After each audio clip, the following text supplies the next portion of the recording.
ईसाई आए, उन्होंने अपने बाइबल और वो खोले, कुरान खोली, किसी ने अपने गीता भागवत खोली, किसी ने कुरान खोली, किसी ने अपनी बाइबल खोली। उसने दो टूक में कह दिया कि मुझे परमात्मा से फालतू बातों में मुझे कोई मतलब नहीं है, मुझे सीधा परमात्मा से मिलना है। अब सीधा परमात्मा से मिलना है, जो परमात्मा से मिला हो तो वो उसे भी मिला है।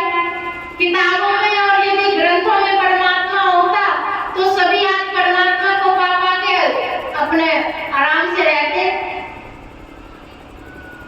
तो परमात्मा को पाना कहना क्या कि आपसे पूछा जाए आपको परमात्मा से मिलना है, आप भी कह दोगे हाँ मिलना है। ऐसे ही सब आए और चले गए। एक फटीचर हालत में एक फकीर आया, उससे भी उसने यही कहा कि मुझे फालतू बातों में नहीं, अब तुम अपनी फकीरी बताओगे, मुझे दो शब्दों में परमात्मा से मिलना है, क्या तुम मिलाओगे? तो उसने कहा हाँ ठीक है, तुम्हें अभी मिलना है, आज मिलना है, कल मिलना है, कब मिलना है, चलो मैं तुम्हें तुरंत मिलाता हूँ।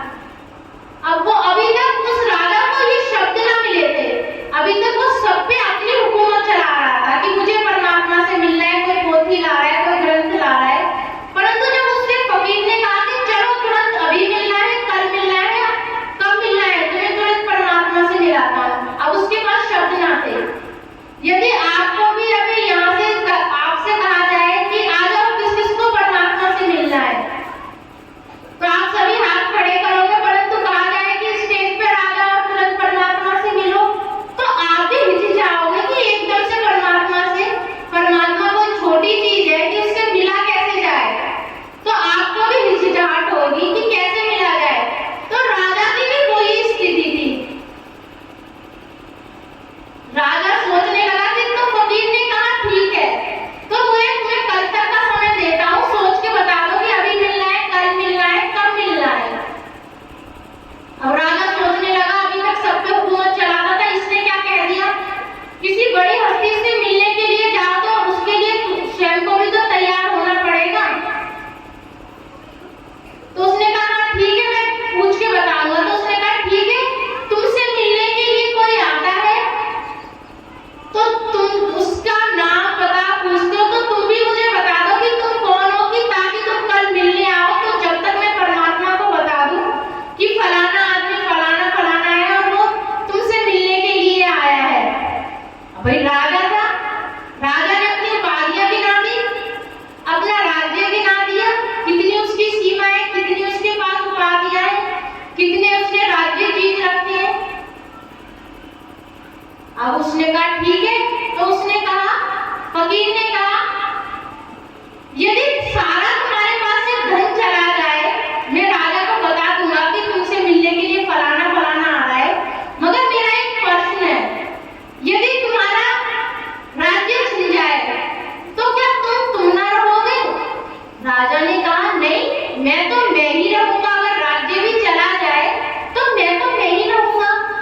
फिर फकीर ने कहा कि ये जितनी तुम्हें उपाधियां दी रही हैं, यदि ये तुमसे छीन ली जाए तो क्या तुम ना रहोगे, बदल जाओगे?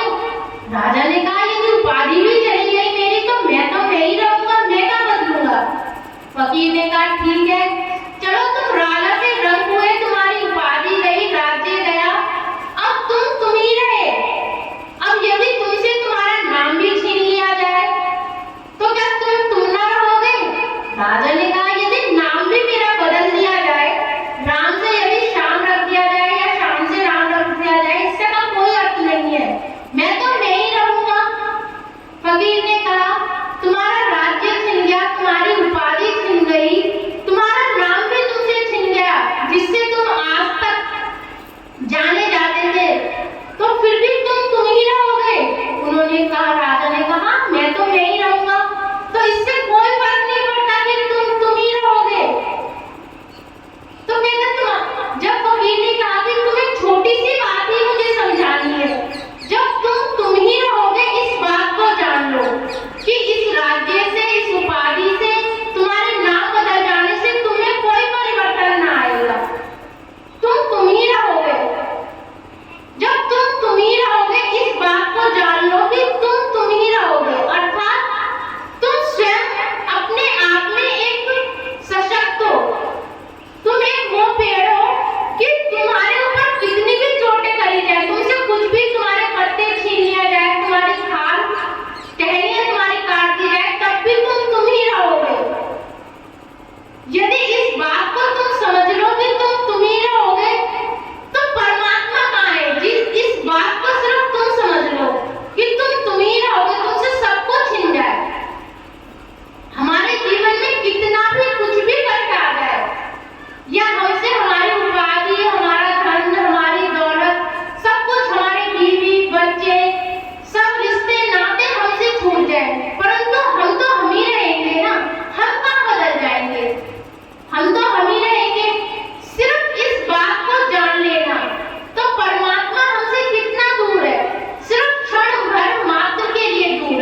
जो भी जिससे भजन अभी तक नहीं हुआ है वो 5 मिनट का भजन करना शुरू करे।